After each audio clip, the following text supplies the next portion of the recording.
Were the people of the Bible using psychedelic mushrooms? Were they smoking some ganja or some other type of drug? Were they using cocaine or anything of the sort? Well, that is the question that we're going to ponder today.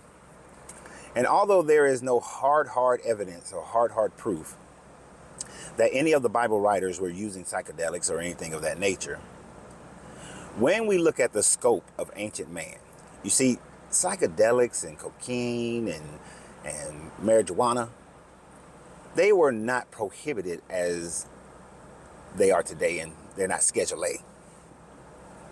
But we do recognize that almost every ancient society at some point in time were using some type of psychedelic by their shamans or by their priests in order to come in contact with higher beings.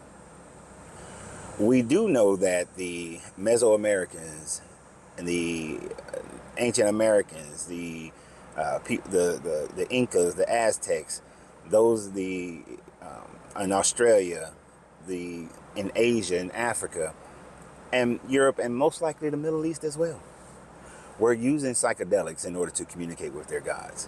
Whether we're talking about the Oracle of Delphi, who lived in a cave where ethanol gas was being released on a constant basis, and they believed that she was communicating with the gods and was giving prophecies and giving wisdom through that notion.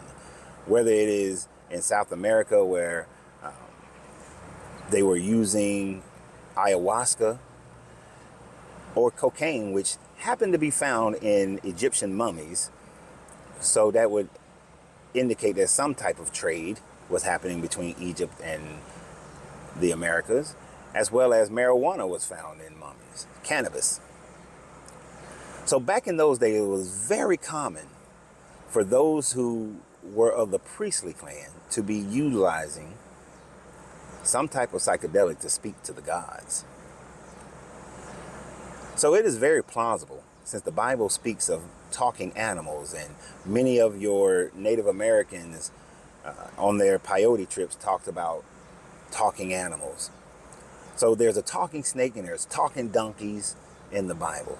Was this due to being on an LSD trip? Were they using the magic mushroom, the Adamascata mushroom? That is the question that I want you guys to ponder, because in societies today, because we schedule things on drug levels, we don't utilize these things. During the 60s, during the whole free love time frame, there was a whole lot of LSD being used in order for people to go into the ether.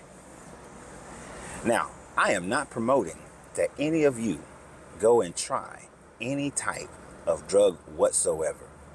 We know that the Puritan mindset has taken over the majority of the world, and that most drugs are used recreationally and do harm to people. So I am not promoting any of those things.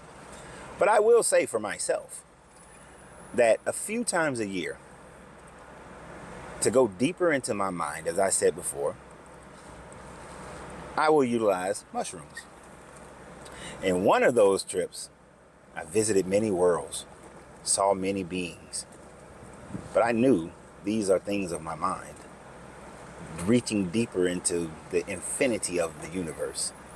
On another occasion, it was receiving the consciousness of an alligator, and then the deer, and then a volcanic eruption, the lava flows, and being in a very elemental state. It was a great trip. Things were revealed to me that were deep in my mind. And maybe possibly things were revealed to me based on gathering the source knowledge of the universe. Who's to say? But what I can see is how ancients utilized these things in order to become wiser, to gain more higher levels of consciousness through meditation prior to it. I got to tell you, the first time I did ayahuasca, it was hell the first 3 days. And it wasn't hell because of the ayahuasca. It was hell because the shaman that I went to go do this with, which wasn't in the United States, them 3 days of purification, everything came out your body, out your skin, out the front and out the back. But the trip was amazing. I already wasn't afraid of death at that time frame. And afterwards, I realized that there is no such thing as death. So I'm curious if any of you guys think that the biblical writers, as well as we know that other traditions admit that their shamans, that their revelations came from consuming certain things. Manna, in some instances, are said to have some psychedelic effects. If any of you guys, what do you think about the usage of those by these ancient people in order to gain wisdom? If you're one of those people who say that we were already here, we are the indigenous people of America, then you have to admit that your ancestors were using peyote and marijuana, cannabis, in order to talk to the sky people, talk to the gods, talk to the ancestors. If you practice Ifa, talking to the ancestors, we know those things are being used. If you study voodoo or voodoo, those things are being used. So I'm just curious as to what you guys think about that. Now, my mushrooms, my ayahuasca, my peyote is my cigars.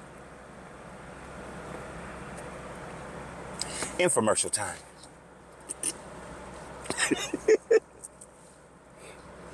For a donation of just $10, you can help an old man keep his cigar supply stacked.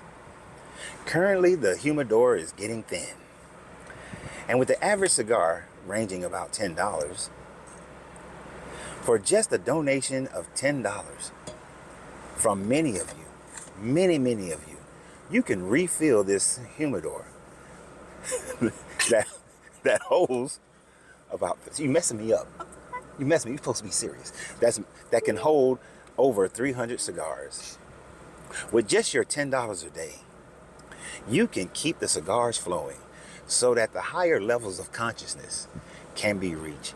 You see, the cigar releases a CBD-like effect where there is a calming of the mind, a focus that can be achieved in order to study without a predetermined landing point, to be able to increase the memory and hold information. Stop blowing the smoke. Now blow some more smoke, blow some more smoke, and hold the information. So with just your small $10 a day, in most places, that's just about a cup of coffee. So if you can go without one of your cups of coffee or one of your fast food meals and support the humidor of Coach Renz for just $10, not $10 a day, just a one-time donation of $10. I kept saying $10 a day, didn't I? I ain't mean $10 a day, but just a one-time donation of $10. It's supposed to be serious, like the fat lady who was in Ethiopia and all the starving children, but she was skinny. She was fat. Sally Struthers. Yeah. I don't know. She was, yeah, whatever her name was. Yes. And for those of you who say, oh, look, he's trying to just get people to support his nasty habit. Yeah, you're right. You're absolutely right. But your $10 donation goes a long way to further these types of videos. So y'all have a great day. And as we normally say, we're not going to say this time until the very, very end.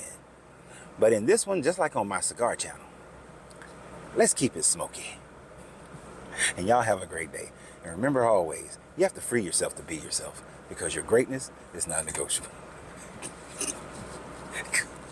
Good journey, which I'm trying to take a journey. Good vibration. I'm trying to get the good vibration.